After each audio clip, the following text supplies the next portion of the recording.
Boa tarde, sejam bem-vindos a este encontro diário, onde fazemos a leitura do Evangelho segundo o Espiritismo. E através dos ensinamentos contidos em cada capítulo, recebemos a oportunidade de refletir sobre a nossa caminhada. Gratidão por esta tarefa que é de grande importância para todos nós. Hoje, a reflexão será baseada no capítulo 10, Bem-aventurados os que são misericordiosos, itens 11, 12 e 13. Não julgues para não seres julgado. Aquele que não tiver pecado, atire a primeira pedra. Então, os escribas e os fariseus trouxeram-lhe uma mulher que tinha sido surpreendida em adultério e a fizeram ficar em pé no meio do povo. Disseram a Jesus: Mestre, esta mulher acaba de ser surpreendida em adultério. Ora, Moisés nos ordena na lei apedrejar as adúlteras. Qual é o vosso sentimento sobre isso? Diziam isso tentando-o, para ter do que acusá-lo. Mas Jesus, inclinando-se, escrevia com o dedo na terra. Como continuassem a interrogá-lo, ele se levantou e lhes disse: Aquele dentre vós que não tiver pecado, atire-lhe a primeira pedra. Depois, inclinando-se de novo, continuou a escrever na terra. Mas eles, ouvindo-o falar assim, retiraram-se um após outro, os velhos saindo primeiro. E assim Jesus permaneceu só com a mulher que estava no meio da praça. Então Jesus, erguendo-se, disse-lhe: Mulher, onde estão os vossos acusadores? Ninguém te condenou? E ela lhe disse: Não, Senhor. Jesus lhe respondeu: Eu também não te condenarei. Vai e não peques mais. Aquele que não tiver pecado, atire-lhe a primeira pedra, disse Jesus.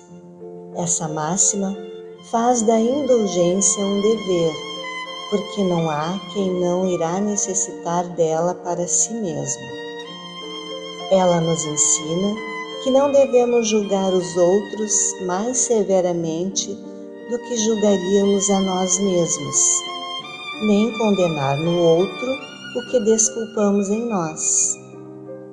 Antes de censurar uma falta de alguém, vejamos se essa mesma censura não pode recair sobre nós. A censura que se faz à conduta do outro pode ter dois motivos: ou reprimir o mal, ou desacreditar a pessoa cujos atos se critica.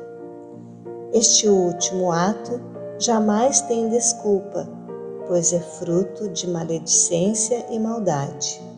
O primeiro pode ser louvável e mesmo tornar-se, em certos casos, um dever, pois deve resultar um bem, e sem isso o mal nunca seria reprimido na sociedade. E além disso, não deve o homem ajudar o progresso de seu semelhante? Assim, não seria preciso tomar no sentido absoluto esse princípio. Não julgues se não queres ser julgado, pois a letra mata e o espírito vivifica. Jesus não podia impedir que se censurasse o que é mal, pois ele mesmo nos deu o exemplo disso, e o fez em termos enérgicos. Porém, queria dizer que a autoridade da censura está na razão da autoridade moral daquele que a pronuncia. Tornar-se culpado daquilo que se condena no outro é abdicar dessa autoridade. Mais que isso, é tirar de si o mesmo direito de repressão.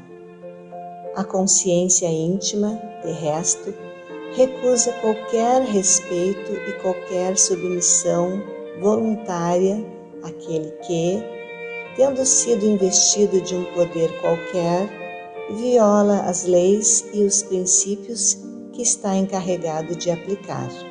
Não há autoridade legítima, aos olhos de Deus, senão a que se apoia no exemplo que se dá no bem. É o que também se sobressai das palavras de Jesus. Então, amigos, o Mestre Jesus é nosso modelo e guia. Nesta passagem, ele falou: aquele que não tiver pecado, que atire a primeira pedra.